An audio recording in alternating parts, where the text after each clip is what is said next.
Hello, everybody. Another Movement Monday for you. If you've watched many of these, you're going to know that I seem rather obsessed with jaw and neck movements. There's lots of reasons for that. One reason, of course, as I've shared in previous videos, is this idea of how many nerve endings and whatnot go through there. Also that it's the top of the spine. So if I'm strangling off some energy and movement at the top of my spine, it is going to affect the rest of my spine. Today, though, I'm going to share with you another reason why I'm so much into what's going on in the head and neck. And that is from my training in what's called rhythmic movement training. I studied with Blomberg Rhythmic Movement Training and Rhythmic Movement Training International, got certified in the Blomberg Rhythmic Movement Training back in 2014, I think it was. And the reason I pursued all that was I discovered it during my brain gym work and various brain gym conferences, and it seemed to answer questions that in a way I didn't even know I had after working on the developmental movement patterns for so long and not having full success on some of the patterns. This really answered why there was some blocks to that. So our reflexes, that's what rhythmic movement training is about. And the reason they call it rhythmic movement training, I know it doesn't really answer what it is because most of the movements you do to help to integrate these reflexes have a rhythmic sort of sloshing quality. I think that's where they got the name from, but I realize the name doesn't really tell you. So anyway, I call it reflex integration. So what are our reflexes? Well, in a really short little way of talking about, they're like a pre-program, kind of like your operating system that would come with buying a new computer. And it's our nervous system's program to help us get from being what I call kind of a baby blob, that's kind of lying there, wiggling about perhaps, to eventually being looking up, putting weight on our hands, sitting up, crawling, and of course, then eventually walking. All of these stages we have to go through, they sort of like a new program comes online and starts firing things together, promoting muscle tone in particular. That way we get the strength to sit up and whatnot. And now some of the very first ones are based on head position. The movements of my head, forward or back, that either trigger the tone when I come forward, the tone of my muscles at the front of my body, my flexors to activate, or my extensors. I'm curious. I would love to hear from you guys what you think. Students who have hyperextended knees or real sway back, it could be that they have great posture until they're asked to move their head up.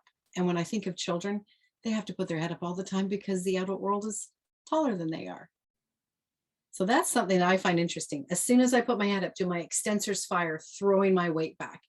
And for many, if I've got the structure that allows it, hyperextension, let's say, of the knees.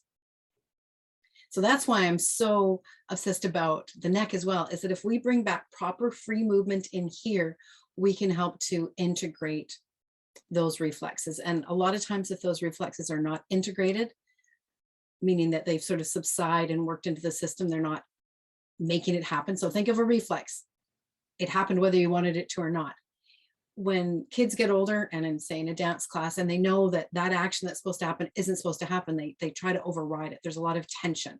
So since so many of the initial reflexes we have are about flexion and extension at the neck to trigger the tone in the body, front or back, if that hasn't integrated yet, what's a student to do? Well, fixate in the neck.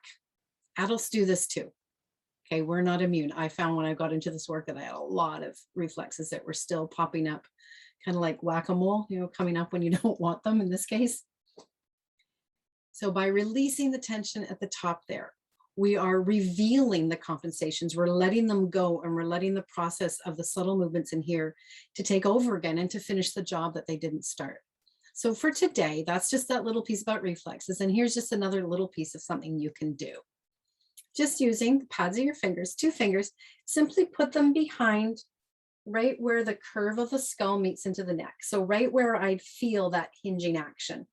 And I'm going to put 1 finger above onto the skull and 1 onto my neck. So I'm just basically the space between my fingers is right where the hinge of me doing a little nodding action like this would be. And I'm just going to rub and, well, not even rub, just sort of hold there as I nod up and down.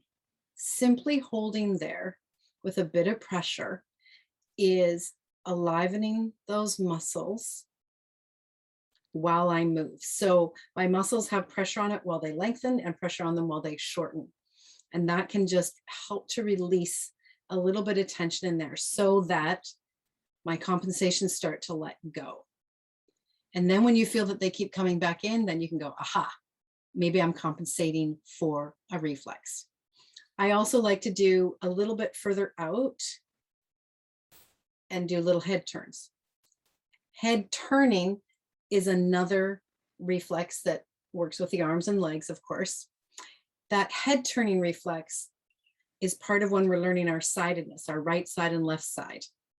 So when you see students that are still confused between right side and left side, very likely there's a block in there. That reflex has not yet perhaps fully emerged and then integrated into the system.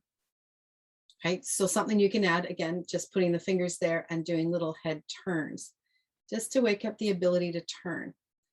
And my suggestion then is to do that and then get into port de bras.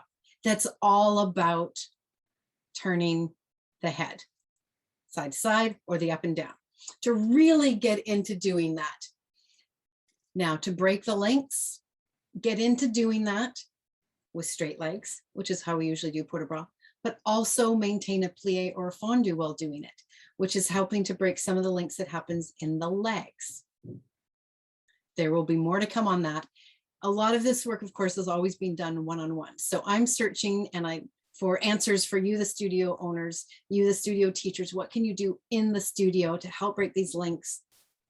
And I'm going to keep coming with more, but what I need from you, of course, is feedback. So that's my suggestion to you.